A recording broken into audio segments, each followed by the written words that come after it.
გავმარჯოს. კეთილი იყოს შენი მობრძანება ჩემს აჯაფსანდალ არხზე. ამ კონკრეტულ შემთხვევაში კი ილუსტრატორის საწყისობის კურსზე ვიფასებ, რა თქმა უნდა. თუ ხარ დიზაინით დაინტერესებული და გინდა შექმნა ლოგოები, ბრენდინგის ელემენტები, ილუსტრაციები, მაშინ სწორ ადგილზე ხარ. ძალიან ხშირად ჯგუფებში მხვდება ხოლმე ფრილანსერის და გრაფიკული დიზაინის ჯგუფებში ესეთი შეკითხვა, სად ვისწავლო დიზაინი. დავსაქმდები მერე ღირ სამაში თანხის გადახდა და ასე შემდეგ. იმით დავიწყებ, რომ ძალიან დიდი სურვილი მქონდა ეს კურსი ლაივ შეხვედრებით ყოფილიყო. და არა ესე ჩანაწერების სახით, რის გაკეთებაც ახლა მიწევს სამწუხაროდ. ჩემი ამჟამინდელი მდგომარეობიდან გამომდინარე და ჩემი გრაფიკიდან გამომდინარე, რომელიც მხოლოდ იმის საშუალებას მაძლევს, რომ აი ეხლა ამ დროს გავთავისუფლდე. მხოლოდ ეხლა შევძელი თავისუფალი დროის გამონახვა.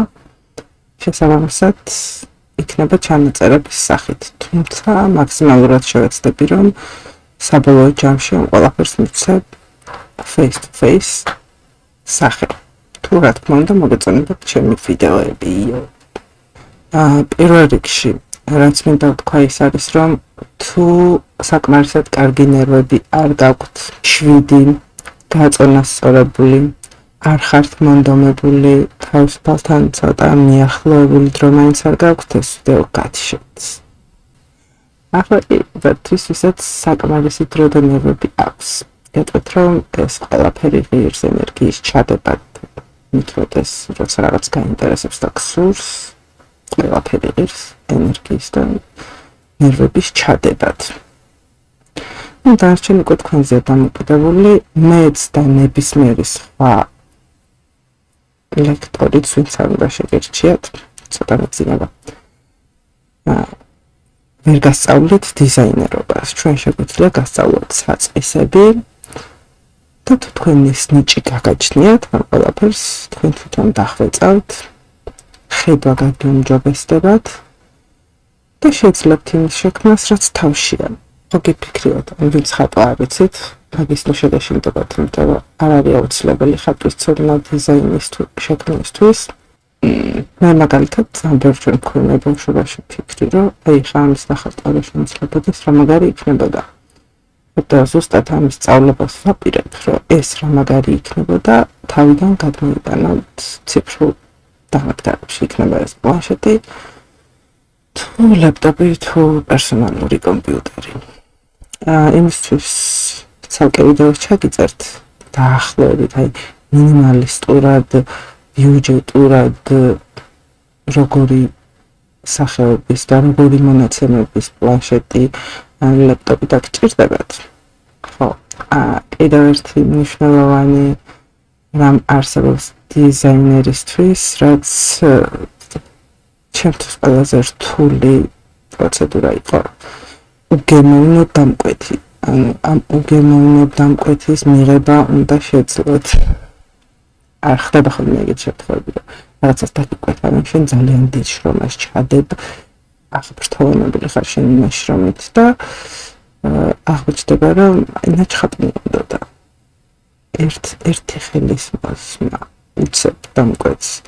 და შენ აი ამ ერთი ხელის მოსმაში, რაც შენ თვითონ შინაგან ნაჩხატს უწვდებ, აღმოჩნდება, რომ გენიალურია და მაშინ ხდია. რაღაცნაირად შინაგანობას გაწუხებს რა, არ გსიამოვნებს, რომ რაში მიხდი ფულს, ამას ხო პენტშიც გააკეთებდი შენ თვითონ.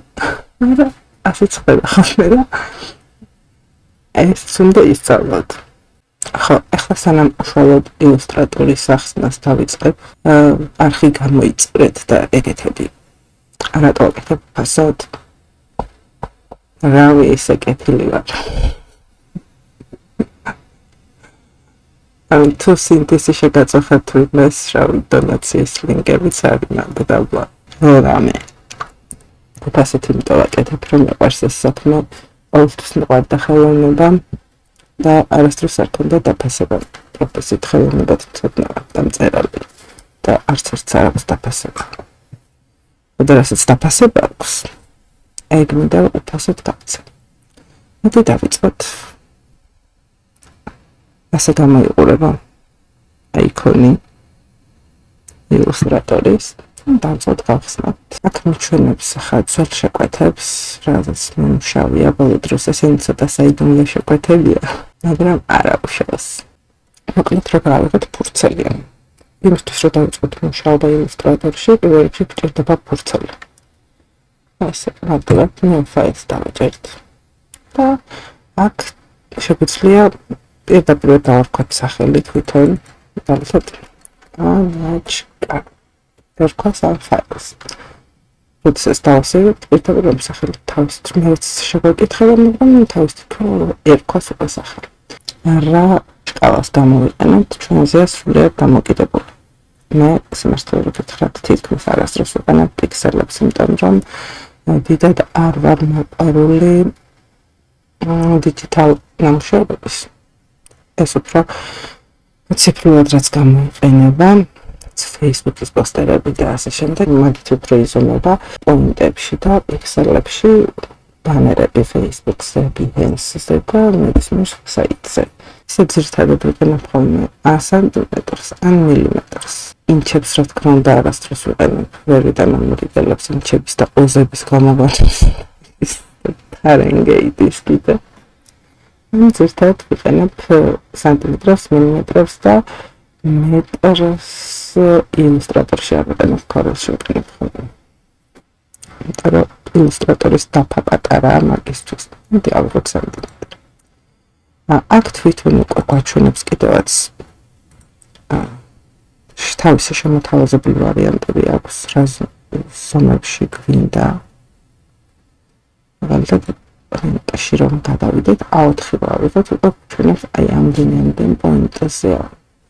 და პოინტები და სანტიმეტრები და ავიღოთ A4 აუნდ სანტიმეტრებში. თუ სხვა ზომა უნდა, სხვა ზომასაც რა თქმა უნდა ჩვეულებრივად გავსვათ. როდესაც ილუსტრატორის სამუშაო ფაილს ქმნი, შეგიძლია აიღო არაერთი ფურცელი, არამედ რამდენიმე 3-4 არტბორდი ასე. მოდი ავიღოთ 2. ასე ვჩვენებს ფურცელი როგორ გვინდა იყოს ჰორიზონტალურად თუ ვერტიკალურად. და ავიღოთ 2 ფურცელი. ეს არის ბლიდები. ხა რა არის ბლიდები? როდესაც ეს ბლიდები არ დაგჭირდებათ თუ ფაილს ქმნით იმისთვის რომ ინტერნეტ სივრცეში გამოვთავაზოთ. მაგრამ აუცილებლად დაგჭირდებათ თუ ეს ფაილი არის დასაბეჭდად განკუთვნილი, იმიტომ რომ დაბეჭდის შემდეგ, როდესაც ეს იჭრება გილიოტინაზე, და მას ჭირდება ჩამოსასუფთავებლად რაღაც მანძილი, რაც ზრდადად არის ხოლმე 2 მილიმეტრი, მაგრამ გააჩნია რა ფორმატის და რა ზომის არის ნამუშევარი, ფლაიერია, კარდია თუ რასისკის ფურცელია და ამის მიხედვით 2-3 მილიმეტრს ვიღებთ ხოლმე ბლიდად. ასე, დავუშვათ 2 მილიმეტრი კონდეს ბლიდი. ხა რა არის ეს? color mode. 2 ფერთა პალეტი გვაქვს. პირველი არის RGB, რომელსაც აქ ხედავთ და ეს არის ციფრული გამოყენების ფაილებისთვის, უფრო მკვეთრი კაშკაშა ფერები. თუ გვინდა რომ მივიღოთ RGB, მაგრამ თუ დასაბეჭდად გჭირდება ეს ფაილი, აუცილებელია იყოს SMIC. მე ყოველთვის SMIC-ში ვმუშაობ, იმიტომ რომ ძირითადად ჩემი ფაილები დასაბეჭდია ხოლმე და რამც არ იყოს დასაბეჭდი, მე რომ მომდეს დაბეჭდვა, მაინც შესაძლებელი რომ იყოს მისჩევნია ხოლმე რომ SMIC-ში ვმუშაობ და იყოს ნაკლებად კაშკაშა ფერები.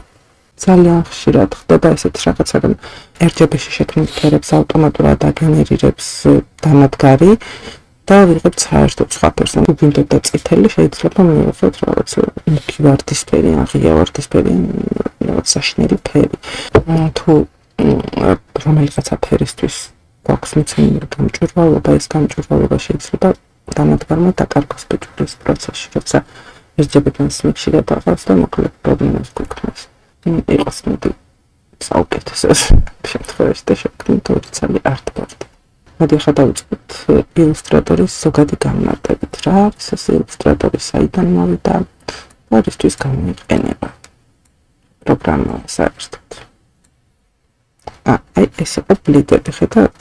აქედან აქამდე ეს მანძილი იქნება გილიოტინის მიერ ჩამოჭრილი. პირველ რიგში რაც ყველაზე მთავარია და ილუსტრატორის შესახებ რაც უნდა იცოდეთ არის ის, რომ ვექტორული გრაფიკის შესაქმნელად არის გამოყენებული. ილუსტრატორში მივიღებთ ვექტორულ ფაილებს. ეხლა რას ნიშნავს ეს ვექტორული ფაილები? დარწმუნებული ვარ, ბევრი თქვენგან იცის, მაგრამ ვინც არ იცის, იმათთვის ავხსნებ. აი, რომ მივუახლოვებ და მუდმივად შევძლებთ მიახლოებას ისე, რომ ფორმა არ დაკარგოს ხაზებმა, ეს არის ვექტორი. ვექტორული ფაილის დაბეჭდება შემიძლია ნებისმიერ ზომაზე, შემიძლია 1000%-ით გავადიდო ნებისმიერ მასალაზე გადატანის დროს არავით არ შემთხვევაში არ დააპიქსელებს, როგორც აი ფოტოს რომ მივუახლოვდებით ხოლმე. ძალიან თუ მივუახლოვდებით, პატრა კუბიკებს რომ იკეთებს, ვექტორული ფაილი ამას არასოდეს გაიკეთებს. ესა ამისი ყველაზე მთავარი პლუსი. ილუსტრატორის მსგავსი პროგრამა, მაგრამ უფრო ფართო სპექტრის და ფართო მასშტაბური არის Corel და სწორედ ილუსტრატორს და Corel-ს იყენებენ ხოლმე ბანერების, ლოგოების პირველ რიგში, იმიტომ რომ ლოგო აუცილებლად უნდა იყოს ვექტორული. ისე რაც უფრო მარტივია ლოგო, ბევრად უფრო მაგარია. მაგრამ თავსაჩინოებისთვის თუ რას ნიშნავს ვექტორული ფაილი და რას ნიშნავს არავექტორული ფაილი, შევადაროთ ერთმანეთს. ორივე ჩემი ნაწარმოების ილუსტრაცია. ეს ნამუშევარი არის ვექტორი. ანუ რამდენადაც არ უნდა მივუახლოვდე მე არასოდეს არ დააპიქსელებს და შეიქმნება ესეთი. რაც შეეხება წიგნის ყდას, ახლა შემოვიტანოთ ფოტო და გაჩვენებთ რა იმართება მიახლოებისას. კუბიკი. გადამაყალიბეთ კუბიკი. მოდი ახსნათ ახლა აქ რა ხდება. ეს არის selection tool. რას ნიშნავს ახლა selection tool? რისთვის გამოიყენება? აი ზუსტად ამისთვის რა ეს რაღაცები რომ გადავაადგილოთ. ზუსტად ამისთვის გამოიყენება selection tool-ი, რომ ეს გადავაადგილოთ, გავზარდოთ, დავწერლოთ, დავაპატარავთ. ობიექტები გადასაადგილებლად გამოიყენება. ეს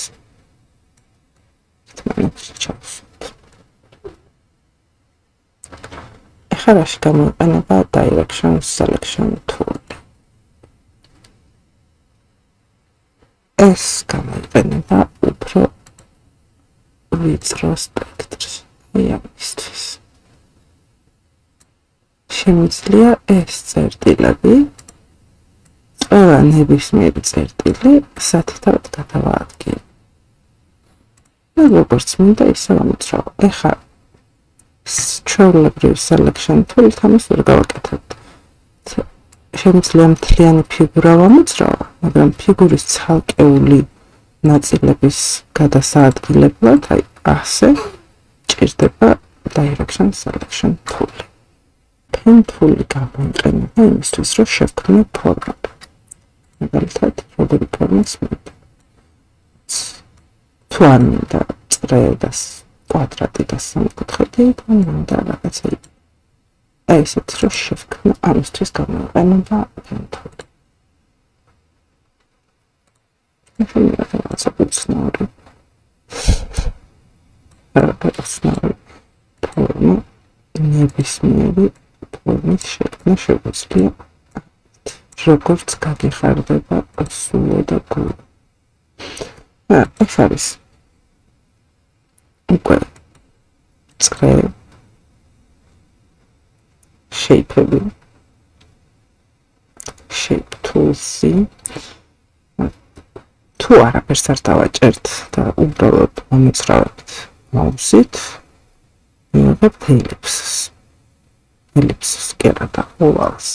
ან წრესაც მივიღებთ ესე ხელით გავასწორებთ. და შეიძლება მთლად წრე არ იყოს, არ არის მთლად წრე. იმისთვის რომ იდეალურად სწორი წრე მივიღოთ, ხატვის პროცესში უნდა დავაჭიროთ თან Shift-ს. ამ შემთხვევაში იდეალურად სწორ წრეს მივიღებთ. თუ არ მინდა, მაშინ ვალი გავაკეთოთ, Shift-ის გარეშე ვხატავთ. აქ ცოტა დიდხანს რომ დავაჭერთ, ჩემო გუშლის უკვე სხვადასხვა ფორმას, აი კვადრატიც აქვს. კვადრატიც ანალოგიურად არის.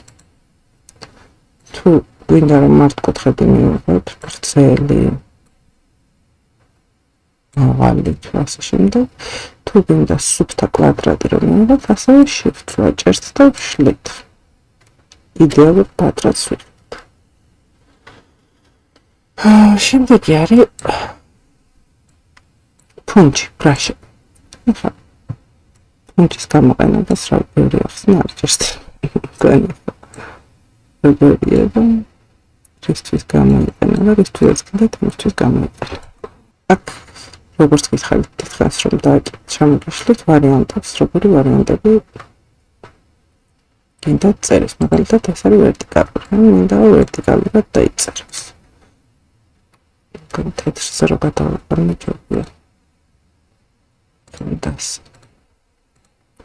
ფოტოგრაფად გამჩნდა, ხო? ამ შემთხვევაში ვერტიკალურად დაწერს. თუ დავაჭიროთ დიდხანს ჩვეულებრივ ავიღებთ, მაშინ ასე დაწერს ჰორიზონტალურად. ამის გარდა აქ გვაქვს ფონტების შეცვლა.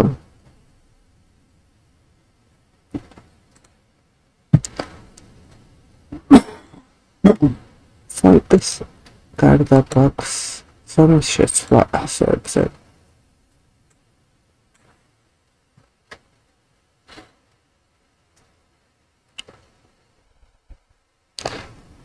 ასოებს შორის მანძილების გაზრდა, ასოებს წინადადებებს შორის, ასოებს შორისაც კი არა, ასოებს შორის მანძილების გაზრდა, ხაზებს შორის მანძილების გაზრდა და ასე შემდეგ განლაგება როგორ გინდა. ვარდი ალბათ ყველას გამოგიყენებიათ და როგორც ვერტში არის. როგორც გინდა, ისე განვალაგებთ ამ ტექსტებს. აქეთ, იქით, ასე, ისე, ასე, ისე. ბევრნაირი. ფერის შეცვლას ტექსტზე ჩვეულებრივად შეგვიძლია ასეც, ისეც ნებისმიერი სახით. ეს ჩემი ერთ-ერთი საყვარელი თვლია, რას აკეთებს ახლა. რას აკეთებს და ასე მოვნიშნავთ რამდენიმე ცოტა მოწვეთ. რამდენიმე ფორმატ გვაქვს. და გვინდა რომ ისინი გავაერთიანოთ 1 მინუტში. ძალიან კარგი. ან მაგალითად გვინდა რომ ამ კვადრატზე თუ ოთხკუთხედზე ამოვჭრათ წრე. ამისთვის Alt-ს დავაჭერთ და უმარტივესად ამოიჭრება წრე. და გვინდა რომ გადავაბათ ეს სამკუთხედი. მაშინ Alt-ის გარეშე გავაკეთებთ გადაბმას ესე წირებზე. ესე გადავაბით. ერთიანდებიან. ან თუ გვინდა რომ ამოვჭრათ, მაგ შემთხვევაში ვიყენებთ Alt-ს, აი მაგალითად აქ ამოვჭრათ. გავაერთიანებთ. ასე.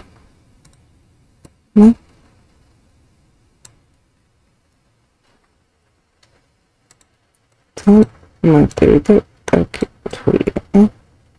ეტყობა რომ უკარგარ.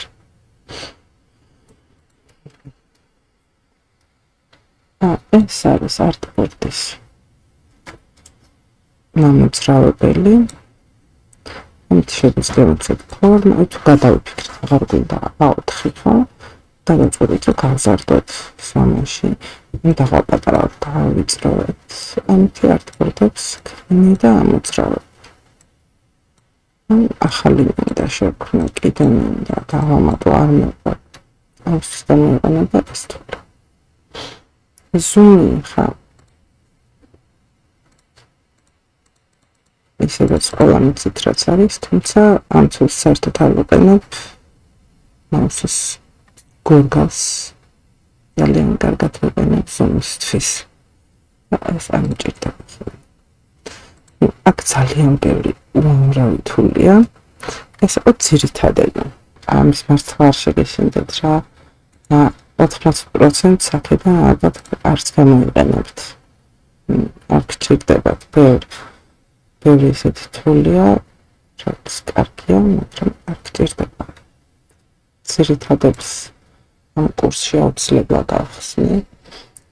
პერიოდულად და შევეცდები მაქსიმალურად, რომ ჩემი ყველა ვიდეოს ყურების შემდეგ შემდგომ დიზაინერი გამოვიყვანა დამწყება. მაინც პირველი დაკვეთილი საერთოდ მასაწყენია ხოლმე. მithumetes როცა ჩემთან ვლაპარაკები და არ არის face to face. რომ თქვენს გაგიცნოთ, მაგრამ რას ვიზამ. თავიდან ყველაფერი რთული და შეუძლებელი ჩანს, მაგრამ როდესაც მიაღწევ დასახული მიზანს, უკან ხედვისას ყველაფერი ძალიან მარტივად გეჩვენება. არ შეგეშინდეთ. ძალიან დიდი პოტენციალი აქვს პროგრამას, ძალიან ბევრი რაღაცის გაკეთება შესაძლებელია ამ პროგრამით და მე ნაბიჯ დასწავლით ყველაფერს. ნახევარს მაინც. ცოტა. ეს უფრო იყო ილუსტრატორის რაღაც ზოგადი ახსნა, რა არის რისთვის გამოიყენება და რა თვლები გაგვაჩნია. შემდეგ ვიდეოში აუცილებლად ერთად დავხატავთ ყველაფერს. ესე მივიდით და შევქმნით პირველ ნამუშევრებს. თუ მოგეწონა ვიდეო, მოიწონა და ეგეთები და შემდეგ ვიდეოში შევხვდებით. Love you, kiss you all.